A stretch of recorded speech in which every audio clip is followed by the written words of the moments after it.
Good morning student. आज हम पढ़ेंगे गॉस लॉ एप्लीकेशन। कुछ लोगों का डाउट था इसमें। तो गॉस लॉ के एप्लीकेशन पढ़ने के लिए आपको दोनों टाइप के फ्लक्स निकालने आने पड़ेंगे, क्योंकि फर्स्ट मैं रिपीट कर देता हूँ। फर्स्ट जो मैथमेटिकल फार्मूला था,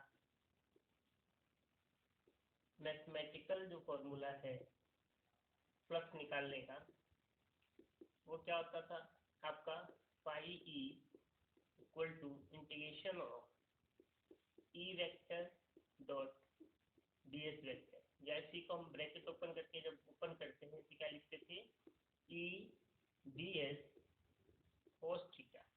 और एक गॉस ने एप्लीकेशन बताया, गॉस ने रूल बताया, जिसको क्या बोला गया, गॉस लॉ बोला गया। गॉस लॉ क्या था, उन्होंने बोला कि फ्लक्स जो होता है किसी क्लोज सरफेस के लिए तो क्या होता है, Q N net charge inside the surface divided by epsilon naught. Epsilon naught, ये दो फॉर्मूले मिले। इन्हीं दोनों फॉर्मूले की हेल्प से इक्वेशन 1 और इक्वेशन 2 की हेल्प से हम कंपेयर करेंगे। कैसे? हम बोलेंगे कि जो फ्लक्स है हमारा वो क्या है, integration of E D S cos theta किसके इक्वल है, क्यू बाय एप्सिलॉन नॉट के इक्वल है। ठीक है, तो इसकी हेल्प से हम आज क्वेश्चन सॉल्व करेंगे। ये बेसिक फॉर्मूले हैं जो गॉस एप्लीकेशन में आपके यूज होंगे। तो कैसे करते हैं, फर्स्ट हम मैथमेटिकल से अप्लाई करेंगे, उसके बाद हम उसको कंपेयर करेंगे किसके साथ, गॉस लॉ के फॉर्मूले के साथ। क्लियर है? तो सारे एप्लीकेशन में यही प्रोसेस यूज होता है और बहुत इंपॉर्टेंट आपका है क्लास 12 बोर्ड एग्जामिनेशन के लिए, क्योंकि एक बड़ा क्वेश्चन अप्रोक्स 4 और 5 मार्क्स का क्वेश्चन यहाँ से आता है इसकी एप्लीकेशन से। क्लियर है? तो चलिए फर्स्ट एप्लीकेशन करते हैं। हम पहले फर्स्ट एप्लीकेशन करेंगे।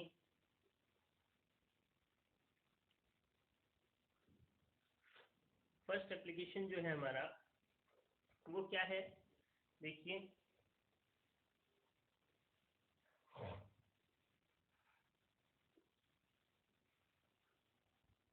गॉस लॉ का फर्स्ट एप्लीकेशन, ध्यान से देखिए सब लोग।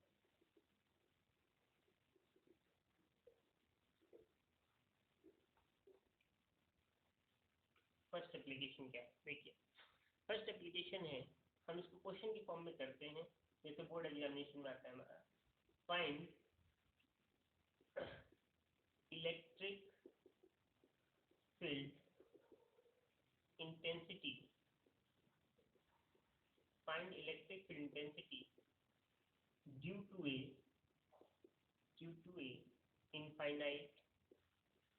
infinite long charged wire, infinite long charged wire। इसकी वजह से कोई इनफाइनाइट लॉन्ग चार्ज वायर है और उसकी वजह से इलेक्ट्रिक फील्ड इंटेंसिटी निकालनी है एट ए पॉइंट डी। कोई भी पॉइंट दे रखा है at a point D from R distance. कितनी डिस्टेंस पे है, आर डिस्टेंस। क्लियर है? चलिए तो इस क्वेश्चन को कैसे करेंगे हम ध्यान से देखिए। तो सबसे पहला इसका जो मेन है वो आपको डायग्राम बनाना है। कैसे बनाएंगे, देखिए सबसे पहले एक इनफाइनाइट वायर है, मान लिया हमने, मान लिया एक इनफाइनाइट वायर है। डायग्राम एकदम क्लियर होना चाहिए आपका। इनफाइनाइट वायर है, ठीक है। इस इनफाइनाइट वायर में गॉस लॉ अप्लाई करने से, हम गॉस लॉ जब अप्लाई करते हैं तो सबसे पहले गॉस लॉ किसके लिए अप्लाई होता है, क्लोज सरफेस के लिए अप्लाई होता है।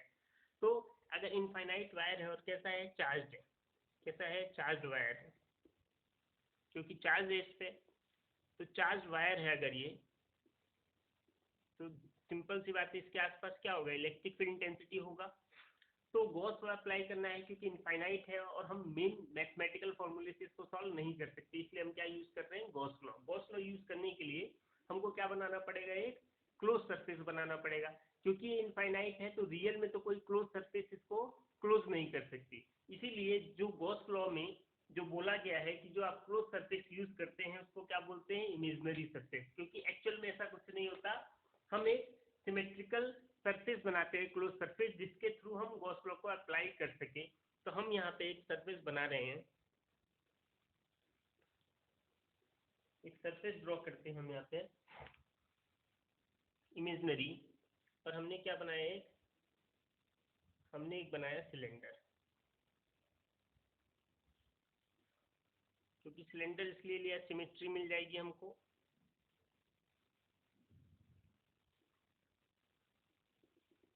हमने एक ले लिया सिलेंडर ले लिया, ठीक है। ध्यान से देखिए सब लोग, एक सिलेंडर बना लिया हमने, क्योंकि ऐसा रियल में नहीं होता। ये जो सिलेंडर होता है ये क्या कहलाता है आपका, गॉसियन सरफेस कहलाता है। क्या कहलाता है, गॉसियन। समझ लीजिए इसको, यहीं से समझ में आ जाएगा डेरिवेशन, गॉसियन सरफेस, ठीक है। सबसे पहला काम जो होगा, क्योंकि यहाँ पे क्या है, चार्ज है, चार्ज होगा तो क्या होगा, इलेक्ट्रिसिटी, इलेक्ट्रिक फील्ड इंटेंसिटी होगी, इधर होगा। पॉजिटिव चार्ज है तो आउटसाइड होता है, हमने बना लिया आउटसाइड। कोई भी बना सकते हैं, 2-3 बनाना उसका ये मतलब नहीं है, बहुत सारे चार्ज हैं यहाँ पे, हम जस्ट शो कर रहे हैं। और इधर वाला हम इधर शो कर सकते हैं, क्योंकि आउटसाइड होता है। कहाँ होता है, आउटसाइड होता है। क्लियर है।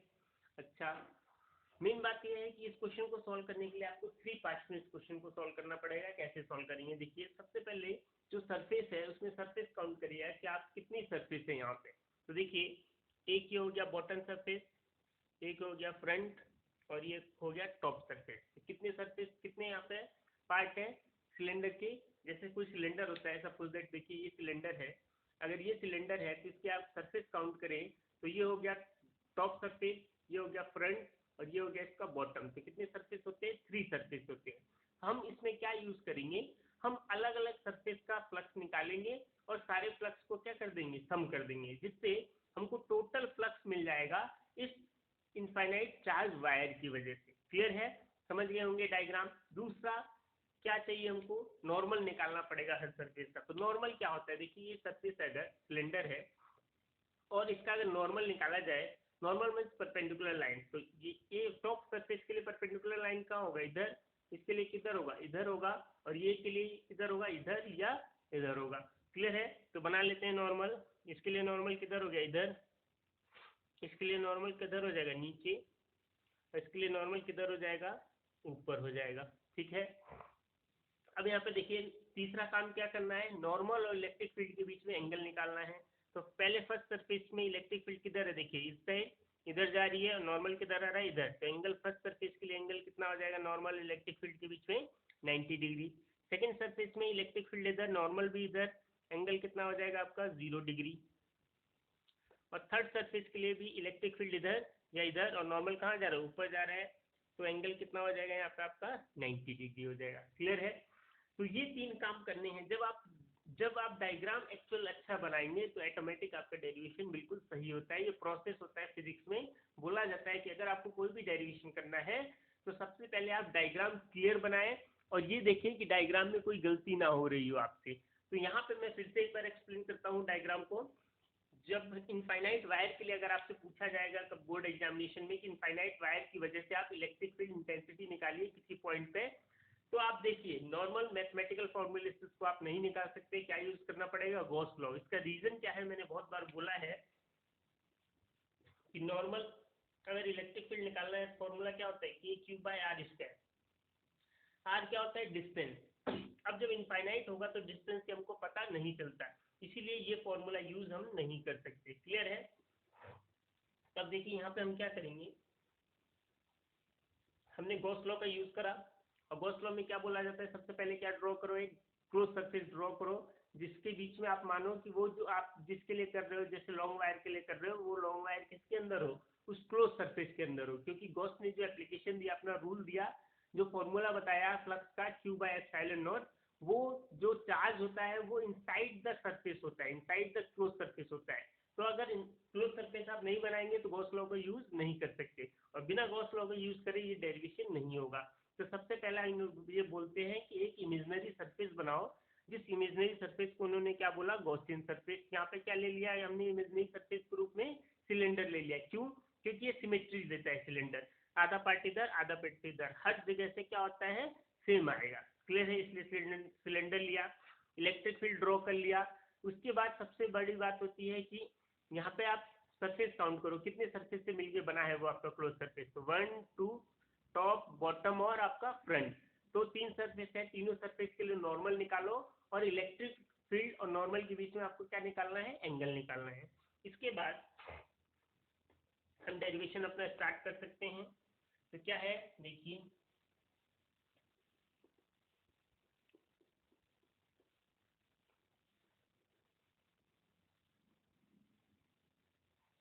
देखिए, बहुत बहुत इजी है, बस प्रोसेस वाइज करते जाएंगे। हम क्या दे बोलेंगे, सो अच्छा यहाँ पे इस डेरिवेशन को करने से पहले एक छोटी सी चीज है वो मैं बता देता हूँ, बताया है मैंने फिर भी अलग से। एक होता है, एक छोटा सा टॉपिक है जिसको बोला जाता है लीनियर चार्ज डेंसिटी। लीनियर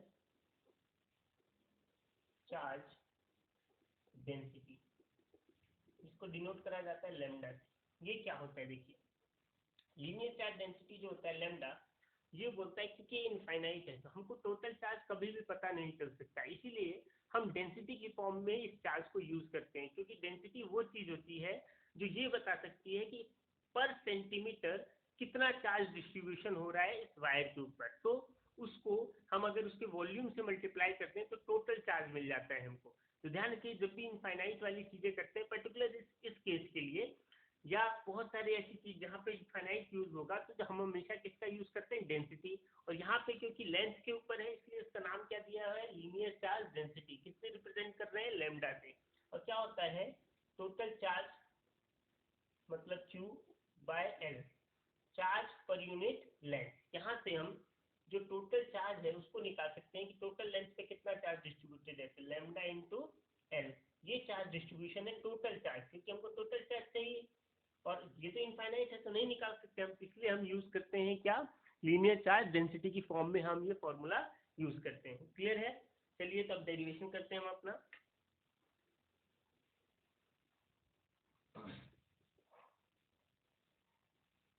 गप नहीं हो रहा, देखिए सबसे पहला काम क्या करेंगे, हम निकालेंगे so total electric flux through the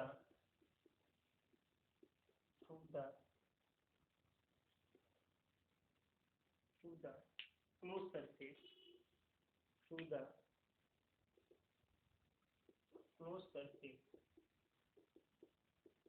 कितना हो जाएगा देखिए, टोटल फ्लक्स कैसे करेंगे, यहाँ पे कितने सरफेस हैं, 3। तीनों सरफेस का अलग अलग निकालने से क्या लिखेंगे इसको, φ1 फर्स्ट सरफेस के लिए, ऐसे निकालेंगे φ2 सेकेंड सरफेस के लिए, और ऐसे निकालेंगे φ3 थर्ड सरफेस के लिए। ठीक है, तो निकालिए फ्लक्स फर्स्ट सरफेस क्या है देखिए, फॉर्मूला क्या होता है फ्लक्स का, mathematical E D S cos theta first surface के लिए।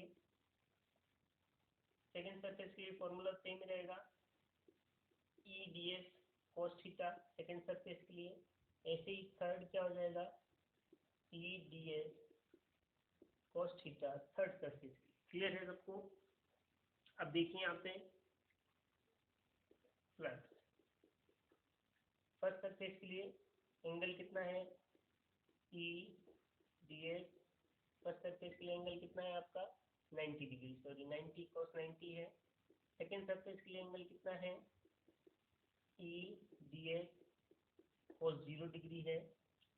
और थर्ड सरफेस के लिए एंगल कितना है आपका, E D S again third surface के लिए कितना है, cos 90 है। ठीक है, तो यहाँ से फ्लक्स निकालें अगर cos 90 की वैल्यू कितनी होती है, 0, तो ये टोटल टर्म कितनी हो जाएगी, 0। cos 0 की वैल्यू कितनी होती है, 1, तो यहाँ पे क्या बचेगा, ई डॉट डी एस बचेगा। और अगेन cos 90 होगा, cos 90 की वैल्यू 0 थी, इसको क्या कर देगा 0। तो टोटल फ्लक्स मैथमेटिकल फॉर्मूले से जो आया वो कितना आया, ई डी एस आया। अब इसको अगर हम सॉल्व करें तो फ्लक्स ई तो बाहर आ जाएगा इंटीग्रेशन से, इंटीग्रेशन किसका होगा, डी एस का, और डी और एस आपस में कैंसिल होंगे तो क्या आ जाएगा, एस। एस क्या है, सरफेस एरिया क्लोज सरफेस का। तो सरफेस एरिया हमको पता है क्लोज सरफेस का कितना है, यहाँ पे सरफेस एरिया, तो अगर हम देखें यहाँ पे सरफेस एरिया कितना है, ई, क्योंकि क्लोज सरफेस आपका क्या है, एक सिलेंडर है, सिलेंडर का सरफेस एरिया कितना होता है 2πr_l। आर क्या है, इस सिलेंडर का रेडियस है, डिस्टेंस नहीं है। आर इस सिलेंडर का क्या है, रेडियस है, ध्यान रखिएगा, ठीक है। ये मिल गया हमको मैथमेटिकल फॉर्मूला। अब यहाँ तक हर डेरिवेशन में आपको ऐसे करना है। उसके बाद आपको गॉस लॉ की यूज करना है। पहले मैथमेटिकल फॉर्मूला यूज करना है, फिर हम क्या यूज करेंगे, गॉस लॉ यूज करेंगे। तो देखिए इसको कैसे करते हैं, यहाँ तक हो गया। अब इसी डेरिवेशन में हम बात करेंगे किसका, गॉस लॉ का। तो यहाँ पे लिखेंगे using Gauss law. Gauss law क्या बोलता है आपका कि जो टोटल फ्लक्स होता है किसी क्लोज सरफेस में से कितना होता है, Q/ε0। Q तो क्या है, टोटल चार्ज। यहाँ पे टोटल चार्ज तो हमको पता नहीं, बट हमको अभी हमने पढ़ा लीनियर चार्ज डेंसिटी पता है, लैम्डा कितना होता है Q/L। और यहाँ से जो Q आता है वो कितना आता है, λ/L आता है। इसकी वैल्यू अगर यहाँ पे पुट करें तो देखिए फ्लक्स कितना आ जाएगा हमारा, Q की जगह क्या रखेंगे, λ/L डिवाइडेड बाय कितना हो जाएगा, ε0। ये हो जाएगा हमारा सेकेंड इक्वेशन। तो देखिए ये भी फ्लक्स है और यहाँ पे भी हमारा फ्लक्स आ रहा है। तो सेम यही प्रोसेस तीनों एप्लीकेशन में यूज करना है। सबसे पहले हम मैथमेटिकल फॉर्म से इसका डेरिवेशन करेंगे, निकालेंगे फ्लक्स। फिर हम किससे निकालेंगे, गॉस लॉ से निकालेंगे। और एक्चुअली में हमको निकालना है क्या, यहाँ पे इलेक्ट्रिक फील्ड। तो इलेक्ट्रिक फील्ड डायरेक्ट नहीं यूज हो सकता, डायरेक्ट नहीं आ सकता, इसीलिए हम पहले फ्लक्स निकाल रहे हैं और फिर उसकी हेल्प से हम क्या निकालेंगे, इलेक्ट्रिक फील्ड इंटेंसिटी निकालेंगे। कैसे, so compare equation 1 and 2, compare करो। तो देखो यहाँ पे फ्लक्स का क्या है, E 2πr_l किसके इक्वल हो जाएगा, λ/L डिवाइडेड बाय ε0। तो यहाँ से E आ जाएगा आपका इजिली, कितना आ जाएगा, λ/L। मैं डायरेक्ट लिख देता हूँ इसको, λ/L डिवाइडेड बाय कितना, 2πr_l, साथ में क्या है ε0, ठीक है। L से L कैंसिल, तो E जो है वो कितना मिल गया आपको, λ/2πr, साथ में क्या आ गया, ε0, ठीक है। तो ये आया total electric field intensity due to a infinite wire. Clear है, किसी भी पॉइंट पे अगर आपको क्या निकालना है, इलेक्ट्रिक फील्ड इंटेंसिटी निकालना है, किसकी वजह से, यूनिफॉर्म लॉन्ग स्ट्रेट वायर है जिसपे यूनिफॉर्मली चार्ज डिस्ट्रीब्यूटेड है, उसकी वजह से जो इलेक्ट्रिक फील्ड इंटेंसिटी आता है कितना आता है, lambda divided by 2πr_ε0।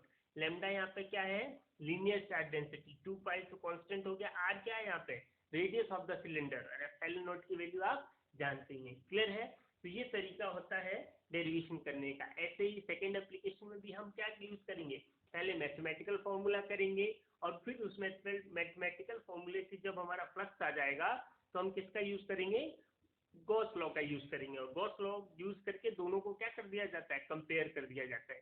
Same यही प्रोसेस आप न्यूमेरिकल करने में भी करेंगे, ठीक है। Thank you.